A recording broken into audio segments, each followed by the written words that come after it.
안녕하세요. 오늘의 기본 뉴스입니다.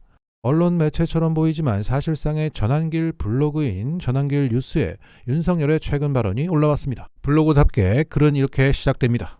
윤석열 전 대통령님이 최근 일부 보수 진영 인사들의 신당 창당 추진 움직임에 대해서 그 뜻은 충분히 이해를 하지만 나는 절대 신당을 원하지 않는다고 명확한 입장을 전환길 뉴스에 공식적으로 밝혔다. 나는 국민의힘 1호 당원이며 보수 우파가 하나 되어 이번 대선에서 반드시 승리하길 바란다. 일부 언론에서 보도된 윤석열 신당 창당설은 전혀 사실이 아니다. 나는 단 한 번도 신당을 지시하거나 개입한 적이 없고 그럴 생각도 없다. 이렇게 강한 부정을 하는 걸 보니까 그 인원 발언이 떠오릅니다. 나는 언제나 국민의힘을 중심으로 보수 진영이 뭉쳐야 한다고 믿으며 당의 민주적 절차에 따라서 선출된 대통령 후보를 진심으로 응원할 것이다. 나는 지금도 국민의힘 당원이며 당의 정당한 경선을 통해서 선출된 후보가 대통령이 되어야 한다고 믿으며 특정 후보만을 지지하는 일은 결코 없을 것이다. 자유시장 경제 공정과 상식, 법치주의라는 가치가 그 후보를 통해서 반드시 실현되길 바란다. 나를 계승해라. 난 국힘 1호 당원이고 지금도 당원이고 앞으로도 계속 난 응원할 거고 골고루 지지할 거고. 감사합니다. 자, 잘했어요. 가끔씩 이렇게 해주면 얼마나 좋아요, 서로가. 자, 앞으로 전환길 뉴스를 통해서 말고 옥중 편지를 통해서 만나요. 이 와중에 이걸 퍼날랐던 문화일보 기사가 재밌습니다. 일반 사람들은 전환길 뉴스가 뭔지도 모르는데 대뜸 이렇게 말합니다. 한편 전환길 뉴스는 전날 보도에서 어쩌고저쩌고. 아니, 전환길 SNS라고 하던가 이게 무슨 언론사도 아닌데 보도라뇨. 마치 유명 언론의 보도인 양 소개가 자연스럽습니다. 지들끼리는 너무 유명해서 그런가 봐요. 그리고 어제 오전에 발표된 여론조사 공정의 여조에 대한 논란이 계속되고 있습니다. 지금껏 아무도 주목하지 않았던 무당층에서 이재명 32.9, 한덕수 30.4, 이준석 9.8이 나왔다는 겁니다. 여기에 언론들은 초접전이라는 제목으로 퍼날랐으며 네이버 속보창에서 장시간 노출되었습니다. 그리고 내란 채널에서는 무당층 결과라는 것을 딱 떼고 이재명, 한덕수 초접전으로 전하며 흥분했고 어제 저녁 종편들도 이것을 가지고 떠들었으며 이준석도 이 조사 결과를 근거로 언도독의 대반란이라며 라이브 방송을 했습니다. 이렇게 크게 한 바퀴 돌았고 오늘 공표 24시간 뒤에 공개되는 그 백데이터를 보니 그 장난질이 생각보다 심각했습니다. 원래 발표되었어야 할 전체 조사 결과는 8,004명이 응답한 결과였고 그것은 이재명 50.5, 한덕수 33.8, 이준석 7%였습니다. 그런데 여기서 여론조사 공정은 지지정당 없음 잘 모름이라고 답한 638명의 응답 결과만 떼서 발표했고 그걸 초접전, 연도독의 대반란이라고 떠들게 만들었던 겁니다. 이것은 어둠의 돈이 들어간 사전에 기획된 여론 조작으로 보입니다. 왜냐하면 지금까지의 여론조사 공정은 보통 10만 명을 대상으로 전화를 돌려 1000명의 응답 결과를 발표해 왔습니다. 그런데 이번 조사는 특이하게도 80만 명을 대상으로 전화를 돌려서 8,004명의 응답 결과를 발표하지 않고 거기서 638명의 결과만 따로 발표했던 겁니다.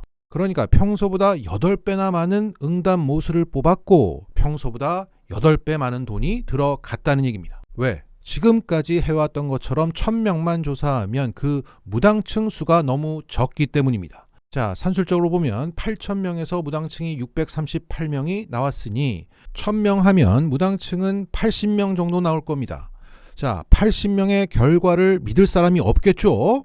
그러니까 훨씬 더 많은 무당층을 뽑기 위해서 평소보다 많은 응답자 수가 필요했고 그만큼 많은 돈이 들어갔던 겁니다. 평소보다 얼마?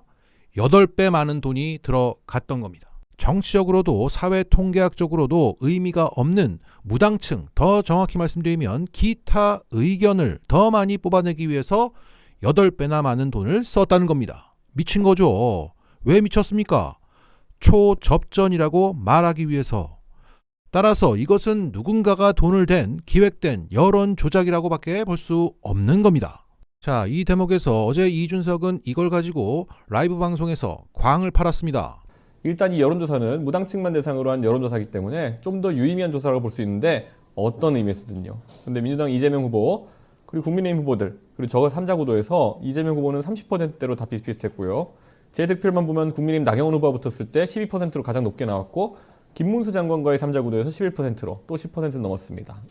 이번 조사에서 무당층은 지지하는 정당이 없다, 잘 모르겠다고 하는 분들 대상이었는데 보통 정치에 냉소적이거나 이념적으로는 중도에 가깝고 부동층, 즉 변동성이 큰 분들로 분류됩니다.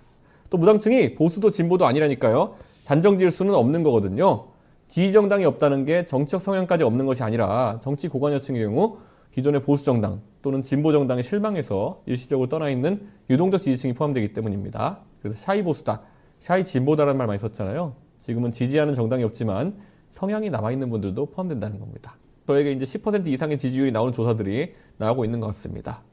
제1야당의 유력 주자로 탄핵이 발생했는데 이재명 후보가 아직 과반이 넘지 않는다는 것도 제가 봤을 때는 이재명 후보 입장에서는 좀 답답한 부분이 아닐까 이런 생각을 합니다. 하지만 오늘 공개된 전체 조사 결과를 보면 이재명 대표는 50%를 넘었고 이준석은 7%가 나왔습니다. 답답해할 사람은 본인 같습니다.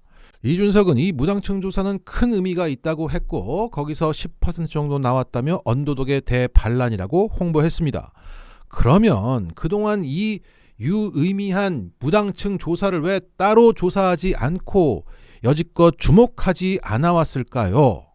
무당층은 정치에 관심이 없거나 모르거나 그래서 투표장에 나오지 않아 왔기 때문입니다. 반면 중도층은 사람들이 주목을 합니다. 정치에 관심이 있고 투표장에 나오기 때문입니다. 그런데 이준석은 이 무당층과 중도층의 성향을 혼재해서 혹세 무민했던 거죠. 이렇게 메인은 다 제끼고 기타에 주목해서 별 거지 같은 논리 써가며 광파는 모습이 애잔합니다. 이런 가운데 오늘 발표된 갤럽 여조를 보면 다자 대결에서 이재명 38%가 나온 가운데 이준석은 2% 나왔습니다.